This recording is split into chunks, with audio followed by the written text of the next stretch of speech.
When an energy consumption optimization study is carried out in a surface water plant, it generally focuses on pumping.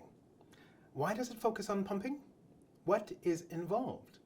Well, in the first instance, we will explain why it is important to focus on pumping when optimizing energy consumption in a surface water plant.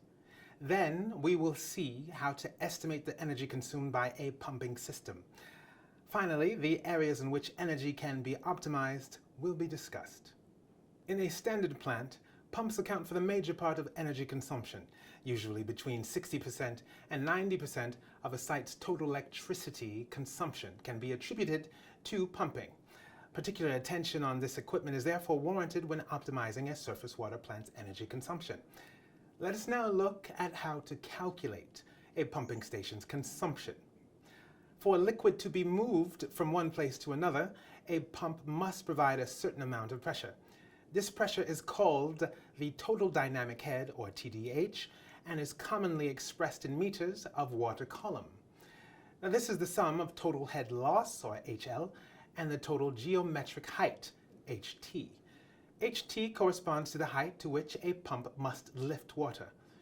Thanks to the value of TDH, it is possible to determine a pump's output power and nominal power expressed in watts.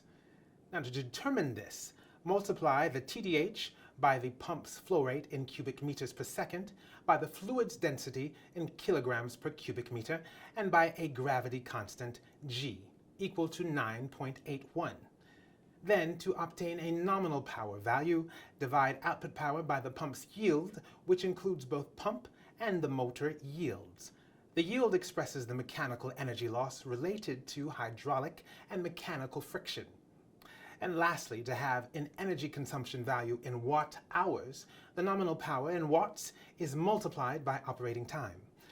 Many energy optimization measures can be envisaged, such as optimization related to the facility's treatment processes and operation, power factor optimization, pump optimization, the use of high-performance motors, the reduction of a facility's pressure losses, and the selection of optimum electrical cable sizes. Now, two main areas of improvement can be cited. Now, the first area is related to operational data directly related to operations. Pumping systems that are not operating under optimum conditions are very frequently found. By playing with several management parameters, discharge flow rate, for example, or a pump's discharge pressure can be modified. It is also possible to minimize head loss value.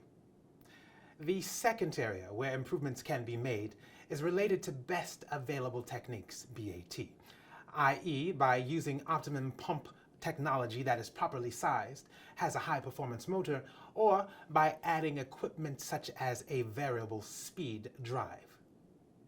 What you need to remember in order to estimate a pumping station's consumption. As pumping in a surface water plant is an energy-hungry operation, optimizing energy will have a real impact on a site's total consumption. We have now seen that this consumption value may be estimated using pump flow rate, a total dynamic head value, and pump characteristics. And lastly, we talked about two areas where energy improvements for pumping could be made, one in regards to operational data and the other in regards to using best available techniques.